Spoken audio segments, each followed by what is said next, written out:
భారత క్రికెట్ జట్టుకి ఏమైంది? స్వదేశంలో ఇండియాను ఓడించడం కష్టం, టెస్టుల్లో అయితే అది దాదాపు అసాధ్యం. ఇది మొన్నటి వరకు ప్రపంచం అనుకున్న మాట. కానీ ఇప్పుడు పరిస్థితి మారిపోయింది. సీను రివర్స్ అయింది. దక్షిణాఫ్రికా ముందు భారత్ అక్షరాల చేతులెత్తేసింది. గెలవడం మాట దేవుడెరుగు, కనీసం పోరాడలేకపోయింది. తాజాగా జరుగుతున్న టెస్ట్ సిరీస్ చూస్తుంటే భారత అభిమానులు తీవ్ర నిరాశకు గురవుతున్నారు.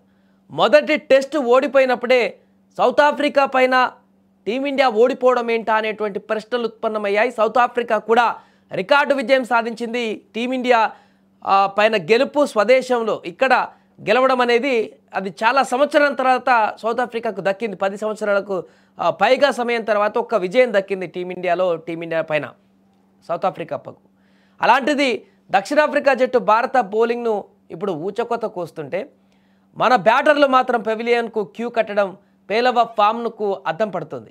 మన స్పిన్నర్లు మ్యాజిక్ చేయలేకపోతున్నారు, పేసర్లు ప్రభావం చూపలేకపోతున్నారు. అసలు ఇది మన టీమేనా అన్న అనుమానాలు కూడా ఇప్పుడు ప్రతి ఒక్కరికి కలుగుతున్నాయి.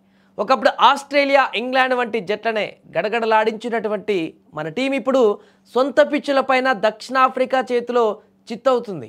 సరైన ప్లాన్ లేకపోవడమా లేక అతి విశ్వాసమా అన్నది తెలియడం లేదు. రెండవ టెస్ట్లో కూడా దక్షిణాఫ్రికా పట్టు బిగించింది, భారత్ను ఓటమి అంచున నిలబెట్టింది. ఈ మ్యాచ్ కూడా చేజారితే సొంత గడ్డపైన వైట్ వాష్ అవమానాన్ని భారత్ మూట కట్టుకోవాల్సి వస్తుంది. అంతేకాదు సౌత్ ఆఫ్రికా పైన ఇలాంటి వైట్ వాష్ జరగడం అంటే అసలు చాలా కాలం తర్వాత దారుణమైనటువంటి రికార్డును నెలకొల్పడమే. సౌత్ ఆఫ్రికా ఈ మధ్యకాలంలో టీమిండియా పైన టెస్ట్ సిరీస్ గెలిచింది లేనే లేదు. ముఖ్యంగా స్వదేశంలో అయితే అసలు ఒక మ్యాచ్ గెలవడానికే 10 సంవత్సరాలకు పైగా పట్టింది సౌత్ ఆఫ్రికాకు టీమిండియా పైన ఒక్క టెస్ట్ మ్యాచ్ గెలవడానికి. మొన్న ఫస్ట్ మ్యాచ్ గెలిచినప్పుడే ఆ రికార్డు బద్దలైపోయింది. సుమారు 13-14 సంవత్సరాల తర్వాత అనుకుంటా టీమిండియా పైన మొదటి విజయాన్ని సాధించింది స్వదేశంలో.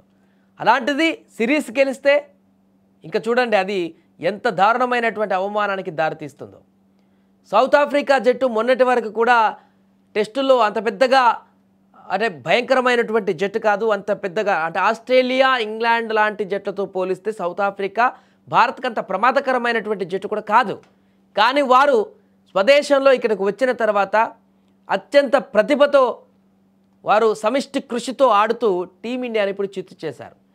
దీంట్లో టీమిండియా క్రీడాకారుల యొక్క సొంత పొరపాట్ల కారణంగా ఓటమి లభిస్తే ఫస్ట్ మ్యాచ్లో, రెండో దాంట్లో కూడా అంతకు మించినటువంటి పొరపాట్లు జరిగినట్టుగా మనకు కనపడుతుంది.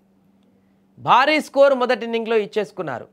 రెండవ ఇన్నింగ్స్లో బ్యాటింగ్ చేస్తూ కనీసం ఆ స్కోర్కి సమం చేయాల్సిన పరిస్థితి నుంచి పూర్తిగా డీలా పడిపోయి వారు చేసిన స్కోర్లో సగం కూడా చేయలేకపోవడంతో పూర్తిగా సౌత్ ఆఫ్రికాకు పై హ్యాండ్ ఇచ్చారు.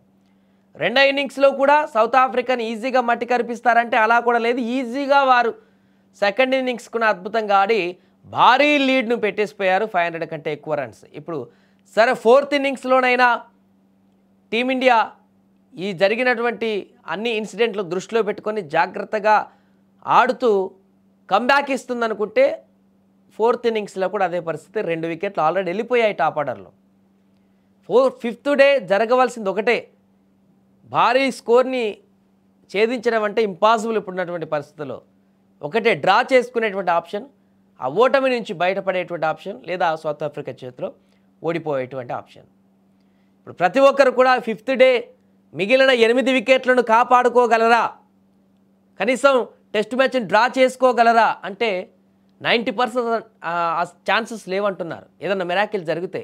ఎందుకంటే అలాంటి గోడలకు లేవు ఇప్పుడు. ద్రావిడ్ లాంటి ఒక గోడ, లక్ష్మణ్ లాంటి ఇంకొక గోడ, అంతకుముందు పుజారా కూడా కొంతకాలం పాటు బాగానే నిలబడ్డాడు. కానీ ఇప్పుడు ఎవరు కూడా అంత నమ్మకమైనటువంటి ఒక బ్యాట్స్మెన్ కనబడట్లేదు. వికెట్లు పడుతున్న సందర్భంలో బలంగా గ్రీజ్లో నిలబడి, ఇలాంటి సందర్భాల్లో ముఖ్యంగా గెలుపు విషయం పక్కన పెట్టండి, అవతల జట్టు గెలవడానికి ఆల్మోస్ట్ ఖరారైపోయినటువంటి మ్యాచ్ల్ని ఆ గెలుపును అడ్డుకోవడానికి ఒక గోడ నిలబడేది మన టీమిండియాలో. ఇప్పుడు అలాంటి గోడ లేకుండా పోయింది. వస్తున్నారు, వెళ్తున్నారు, బ్యాటింగ్ చేస్తున్నారు, గ్రీజ్లో నుంచి అవుట్ అవుతున్నారు, వెళ్ళిపోతున్నారు. అలాంటి పరిణామం కనపడుతుంది. అంటే ప్రతిసారి నిందించాలని కాదు, కానీ అంటే కనీసం మనకున్నటువంటి స్ట్రెంగ్త్ ఏంటి, మన బలం ఏంటి, మన పర్ఫార్మెన్స్ ఏంటి, మనం ఎంతవరకు రాణిస్తాము, దాని స్థాయిని కూడా చేరుకోకపోవడమే ఇప్పుడు క్రీడాకారులకు ఆందోళన కలిగిస్తున్నటువంటి పరిస్థితి.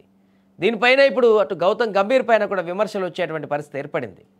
తీసుకునేటువంటి నిర్ణయాల కారణంగానే ఇలాంటి పరిస్థితి ఏర్పడిందని కొంతమంది కామెంట్స్, లేదా టీమిండియాలో రోహిత్ కోహ్లీ వెళ్ళిపోయిన తర్వాత మరలా ఆ రకమైనటువంటి సీనియర్ ఆ పాత్రను పోషించేటువంటి బలమైనటువంటి వ్యక్తులు లేకపోవడం కూడా కొంత ఇబ్బందికరమైనటువంటి పరిస్థితులకు కారణమైందని ఇంకొక వర్షన్, లేదా ఆత్మవిశ్వాసం ఎక్కువైపోయి ప్రతి దాంట్లో మేము గెలుస్తామనేటువంటి ఒక కాన్ఫిడెన్స్ ఎక్కువైపోయి ఇలాంటి పరిణామాలు ఏర్పడుతున్నాయనేది మరొక చర్చ. ఏదేమైనా కూడా రెండవ టెస్ట్లో జరిగినటువంటి పరిణామాలు అయితే క్రీడా అభిమానులకైతే తీవ్ర నిరాశను గురి చేశాయి.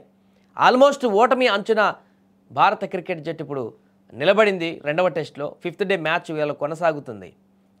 సాయంత్రం వరకు ఆ మిగిలిన 8 వికెట్లు పడకుండా కాపాడుకోగలిగితే కనీసం డ్రా అవుతుంది. సిరీస్ కోల్పోతాం అప్పటికి కూడా, కానీ వైట్ వాష్ తప్పుతుంది. మీకు తెలుసా, ఫస్ట్ ఇన్నింగ్స్లో టాప్ ఆర్డర్, మిడిల్ ఆర్డర్ అంతా విఫలమైతే ఒకే ఒక్కడు టైలెండర్ బ్యాట్స్మెన్ కుల్దీప్ యాదవ్ ఆడాడు. అందరికంటే ఎక్కువ బంతులు 132 బంతులు ఆడాడు.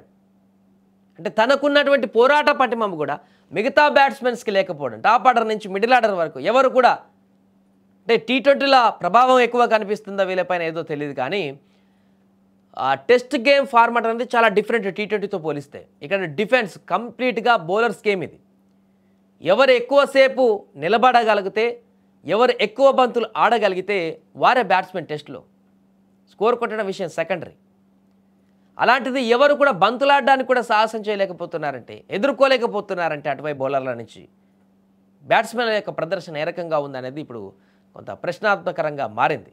అంటే ఇలాగే కొనసాగితే రాబోయే టెస్ట్ సిరీస్లు ఇంకా పెద్ద పెద్ద మ్యాచెస్ ఉన్నాయి, వాటితో ఎలాంటి పరిస్థితి ఉంటుందనేది కూడా చర్చ కొనసాగుతుంది. ఏదేమైనా కూడా ప్రస్తుత టీమిండియా ప్రదర్శన అయితే చాలా నిరాశకంగా మారింది. అభిమానులు దీనిపైన చాలా చర్చను కొనసాగిస్తున్నారు.